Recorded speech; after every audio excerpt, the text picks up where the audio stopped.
नमस्कार, भारत एक सोच देख रहे हैं आप और आपके साथ मैं हूं शैलेंद्र। दोस्तों, पिछले कुछ दिनों में आपने सीएम योगी के भाषणों को, उनकी रैलियों में उनके बयानों को आपने सुना होगा। वो ज्यादातर दंगों की बात ही कर रहे हैं। वो बार बार इस बात को कह रहे हैं कि योगी सरकार में तो दंगे हुए ही नहीं। जिन्ना की बात करना, रमजान की बात करना, फूफा जान अब्बाजान की बात करना, ये बार बार उनकी रैलियों में अब आम हो गया है। जिन्ना के डायरेक्ट एक्शन पर जिनका विश्वास है वे दंगा करवाते थे। हमारी सरकार आई, हमने प्रदेश में दंगा मुक्त प्रदेश किया। 4.5 वर्ष में एक भी दंगा नहीं हुआ। लेकिन दोस्तों, इस बात को समझना चाहिए कि भले ही सीएम योगी ये बार बार कह रहे हो कि उनकी सरकार में दंगे नहीं हुए, दंगों का मतलब होता क्या है?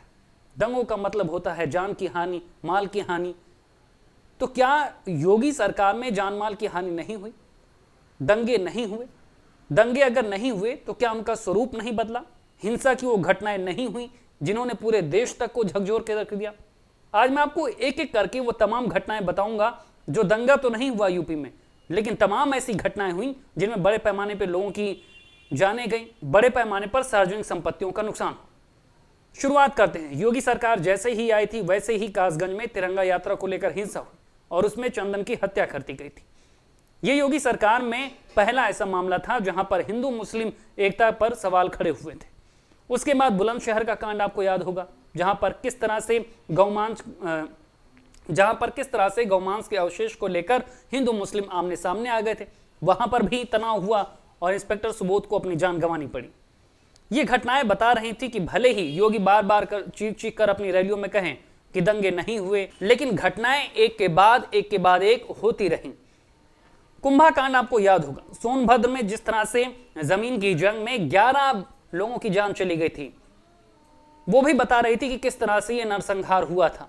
योगी सरकार कहीं से भी अपना बचाव नहीं कर सकती है। बिकरू कांड को कौन भूल सकता है?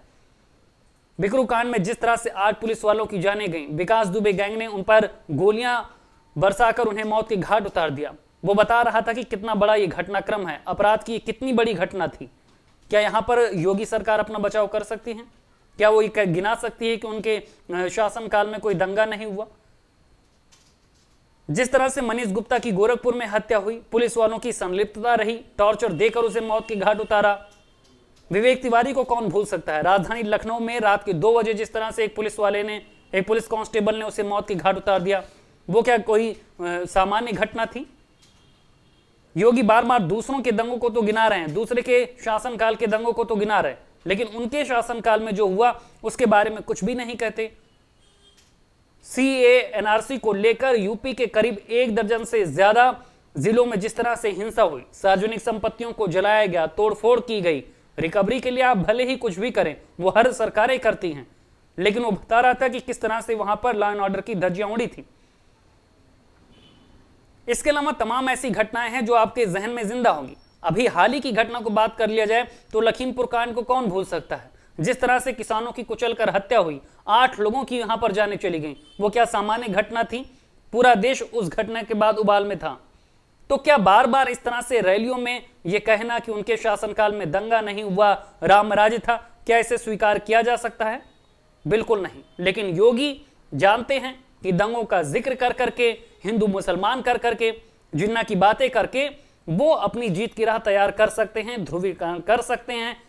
इसलिए वो अपने दूसरों के दाग तो उनको दिखते हैं, लेकिन खुद का दामन नहीं दिखता है। दोस्तों, यूपी की धुआंधार राजनीतिक खबरों के लिए भारत एक सोच को सब्सक्राइब जरूर करिए और बगल वाली घंटी जरूर दबाइए, क्योंकि अगर आप एक बार नोटिफिकेशन बेल दबा देंगे तो आपको हमारे नए वीडियो की सूचना बिल्कुल मुफ्त में मिल जाएगी और आप जब चाहे जानकारी से भरा वीडियो अपनी मर्जी के मुताबिक देख पाएंगे। चलते हैं। जय भीम, जय भारत।